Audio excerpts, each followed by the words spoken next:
Editorial. Ontem foi dia de correria e nervosismo no coração do governo estadual, com uma denúncia que saiu na secção Na Lata do site Top Mídia.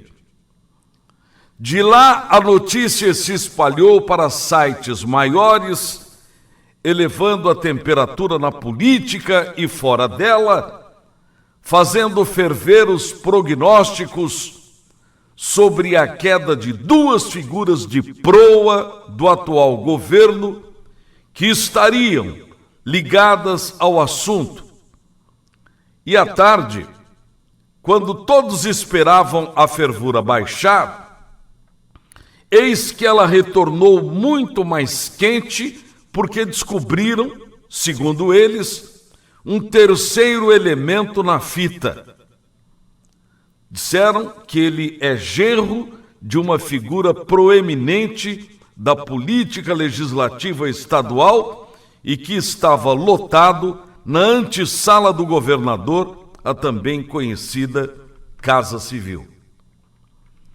O site Boca do Povo News, sempre na vanguarda dos acontecimentos e sem pressa, procurou se inteirar melhor sobre o assunto que já estava nas páginas do outro site também considerado dos grandes, o Mídia Max, que preferiu tocar de leve no assunto, enquanto a artilharia geral voltava à carga, como naqueles antigos filmes de faroeste, de índios atacando em bando.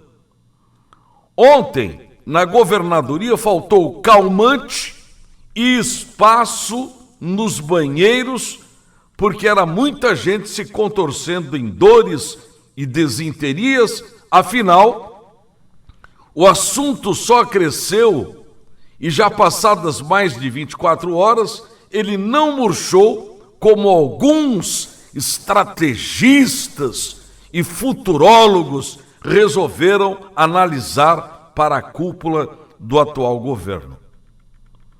O assunto que teima em fumegar, tudo indicando que no final de semana poderá voltar a ferver novamente. Hoje é sexta, quando começam a serem fechados editorialmente as publicações semanárias. O que vou narrar aqui são os bastidores desse noticiário que está tirando o sono de muita gente.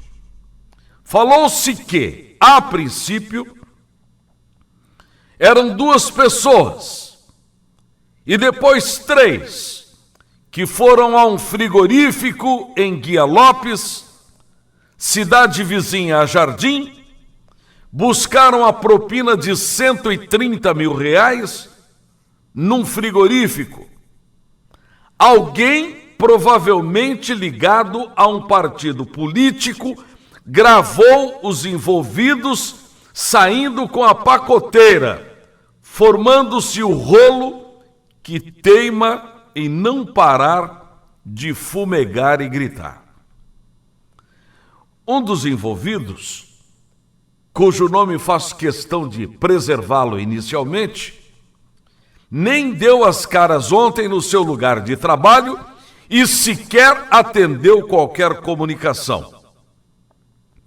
O outro, que também não vou declinar o nome, já vinha sendo especulado que deixaria o cargo estadual para voltar ao seu cargo federal. Mas dizia-se, até então, que ele queria pressionar o governo por um cargo definitivo, que é também conhecido como depósito de políticos. Amanhã já havia começado ruim, quando viram o governador sozinho na passagem do Comando-Geral da Polícia Militar. Muita gente exclamou, já sabendo do que estava acontecendo. Disseram, em coro, vixe! E não era para menos. O governador acostumou-se a frequentar solenidades, importantes ou não, tendo a tiracolo seu homem de confiança absoluta, também conhecido nas rodas políticas como o número 1, poderoso, vaidoso, inclemente, ciumento, impiedoso e capaz de afastar pessoas leais ao governador sem dó nem piedade. Aliás, no jogo do poder, quanto menor sombra, maior claridade. Claro que o governador certamente não sabia daquilo que estava se passando ou acontecesse. Sua figura será preservada à medida que ele tomar providências urgentes para evitar respingos na sua imagem de administrador. Mas isso desestruturará seu governo, porque perderá sustentação política importante, local e em Brasília. 2 baixas espetaculares estão para acontecer. Por isso, a pressa da reforma política. Mas parece que a bomba estourou antes que a reforma acontecesse. Reinaldo é, neste instante, vítima de uma rocambolesca trama palaciana, onde ele, o governador, foi o último a saber. E pior, não pode deixar ou aceitar que as coisas fiquem como estão desde ontem. É preciso, num momento de crise interna como essa, chamar a imprensa, sem menosprezar ninguém dela, como o governo Azambuja vem fazendo, e colocar as coisas em pratos limpos, palavra oficial, falar abertamente sobre o assunto e as providências que serão tomadas. Enfrentar o desafio de reconstruir seu governo, que está, à maneira de ver da maioria, um caos. Reavaliar os afastamentos que aceitou devido às intrigas palacianas, muitas delas sem qualquer fundo de verdade, e voltar para o caminho que vinha trilhando e que, por comodidade, o caminho foi abandonado e não se sabe por quê. Analisar de onde partiu o míssil que atingiu o coração do seu governo também não é tarefa difícil.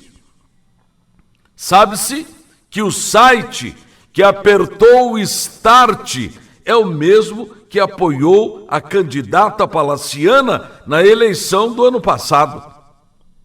Logo, qualquer um pode imaginar, dando asas à imaginação, que existem digitais fáceis de serem detectadas porque notícias ou gravações dessa espécie possuem nome e endereço certo. As brigas das facções, das correntes deixadas crescer dentro do PSDB estão resultando na implosão do governo como um leviatã, único meio de detonar o grande poderio do Estado.